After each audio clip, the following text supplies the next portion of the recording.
Novelist എന്ന നിലയിൽ പ്രശസ്തനായിരുന്ന മുട്ടത്തുവർക്കി സിനിമയിൽ രംഗപ്രവേശം ചെയ്തത് പാടാത്ത പൈങ്കിളി എന്ന സിനിമയിലൂടെയാണ്. 1957 മാർച്ച് 23-നാണ് പാടാത്ത പൈങ്കിളി റിലീസായത്. ഇതിലൂടെ ശ്രദ്ധേയനായ നടനായിത്തീർന്ന ആളാണ് ബഹദൂർ.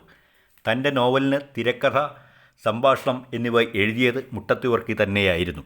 പി. സുബ്രഹ്മണ്യം നിർമ്മിച്ച ഈ ചിത്രത്തിൻ്റെ സംവിധായകനും അദ്ദേഹം തന്നെയായിരുന്നു. ഗാനരചന തിരുനായനാർകുറിച്ചി മാധവൻ നായരും സംഗീതം നൽകിയത് ബ്രദർ ലക്ഷ്മണനുമാണ്. ഛായാഗ്രഹണം NS മണി. ഗായകർ P. Radhadevi, Kamukara Purushothaman, Mehboob, P. Gangadharan Nair, P. Leela, Santha P. Nair എന്നിവരായിരുന്നു.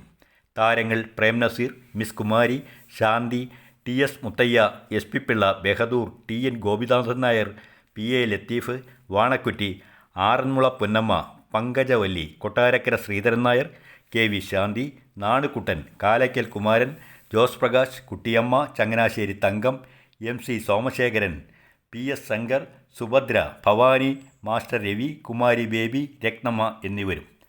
ഈ ചിത്രത്തിന് 1957 മികച്ച പ്രാദേശിക ചിത്രത്തിനുള്ള ദേശീയ പുരസ്കാരം ലഭിച്ചു. ഉദയാശങ്കർ ഗ്രൂപ്പിലെ നർത്തകിയുടെ താരോദയം ഈ ചിത്രത്തിലൂടെയായിരുന്നു.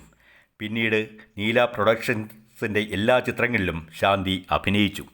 സ്ത്രീധന പ്രശ്നം ആദ്യമായി പ്രമേയമാക്കിയ സിനിമ കൂടിയാണ് ഇത്. ഇതിലെ കഥ: നിർധനനാണ് ലൂക്കാസാർ. ലൂക്കാസാറിൻ്റെ മൂത്ത മകളാണ് ചിന്നമ്മ. ചിന്നമ്മയ്ക്ക് ഒരു പ്രണയമുണ്ട്. തങ്കച്ചൻ എന്ന പണക്കാരനോടാണ് പ്രണയം. എന്നാൽ സമ്പന്നനായ വെണ്ടർകുട്ടിയുടെ മകൾ ലൂസിയും തങ്കച്ചനെ വിവാഹം കഴിക്കാൻ കൊതിക്കുന്നു. ഒരപകടത്തിൽ തങ്കച്ചന് മുറിവ് പറ്റി. ചിന്നമ്മ തൻ്റെ മേൽമുണ്ട് കീറിയാണ് മുറിവ് കെട്ടിയത്. തങ്കച്ചന് ചിന്നമ്മയോട് സ്നേഹം തോന്നി. അയാൾ ചിന്നമ്മയെ വിളിച്ചത് പാടാത്ത പൈങ്കിളി എന്നാണ്. അപ്പൻ്റെ സമ്മതമില്ലാതെ കപ്പ ചെത്താൻ പോയ ചിന്നമ്മയുടെ കൈ മുറിഞ്ഞപ്പോൾ ചിന്നമ്മ പോയത് തങ്കച്ചൻ്റെ വീട്ടിലേക്കായിരുന്നു. ചിന്നമ്മയുടെ വിവാഹം നിശ്ചയിച്ചു. പൈലോയുടെ മകൻ ചക്രവാക്കനുമായിട്ടായിരുന്നു അത്. പക്ഷേ സ്ത്രീധനം വേണം. ഇതിനിടെ ലൂക്കാസാർ ആശുപത്രിയിലായി. പണത്തിന് നിർവാഹമില്ലാതെ ചിന്നമ്മ സഹായത്തിനായി ചെന്നത് തങ്കച്ചൻ്റെ അടുത്തായിരുന്നു. രാത്രിയിൽ പണവുമായി എത്തിയ ചിന്നമ്മയെ ലൂക്കാസാറും തള്ളിപ്പറഞ്ഞു. എങ്കിലും ചിന്നമ്മയും വക്കനും തമ്മിലുള്ള വിവാഹം തീരുമാനിച്ചുറപ്പിച്ചു. സ്ത്രീധന തുക ഒത്തിട്ടില്ല.